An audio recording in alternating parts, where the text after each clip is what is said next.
Terima kasih Anda masih bersama kami. Pemirsa, menjelang pilkada serentak di Brebes, Jawa Tengah, sejumlah partai politik terus melakukan komunikasi politik untuk melakukan penjajakan koalisi. Salah satunya yang dilakukan oleh PDI Perjuangan dan juga Gerindra yang berpotensi akan berkoalisi di pilkada serentak mendatang. Sementara PKS terus gencar melakukan komunikasi dengan seluruh partai politik termasuk dengan PKB. Menjelang pilkada serentak, sejumlah partai politik di Brebes, Jawa Tengah terus gencar melakukan komunikasi politik antar partai politik.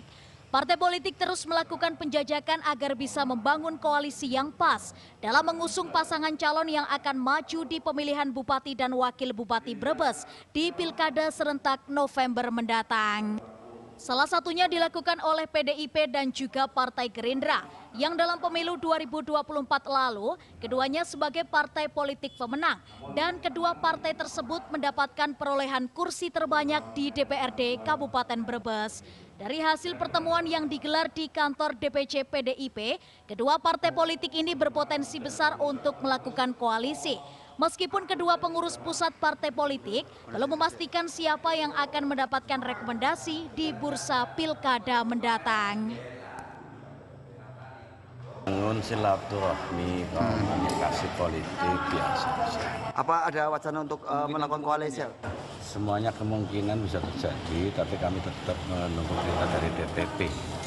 Apa saja Pak, jika nantinya koalisi, apakah dari PDI akan mencalonkan untuk G1-nya dan dari Gerindra untuk G2-nya Pak? Itu yang dirapatkan di tingkat DPP dan tapi potensinya besar Pak ya? Potensinya kemungkinan.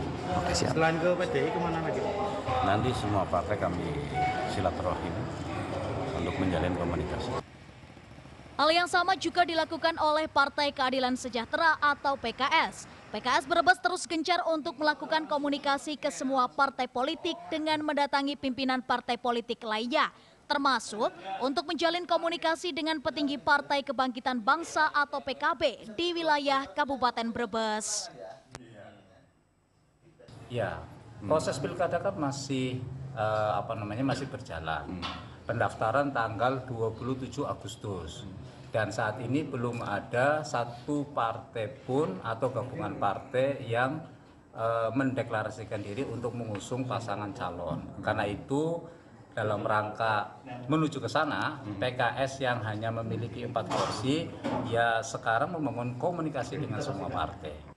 Hingga saat ini sejumlah kandidat kepala daerah terus bermunculan di pilkada Brebes mendatang. Selain nama mantan Wakil Bupati Brebes 2 periode yakni Narjo, juga ada nama lainnya seperti anggota DPR RI Paramita Widya Kusuma, yang keduanya akan bersaing untuk mendapatkan rekomendasi dari DPP PDI Perjuangan. Agus Supramono, Semarang TV.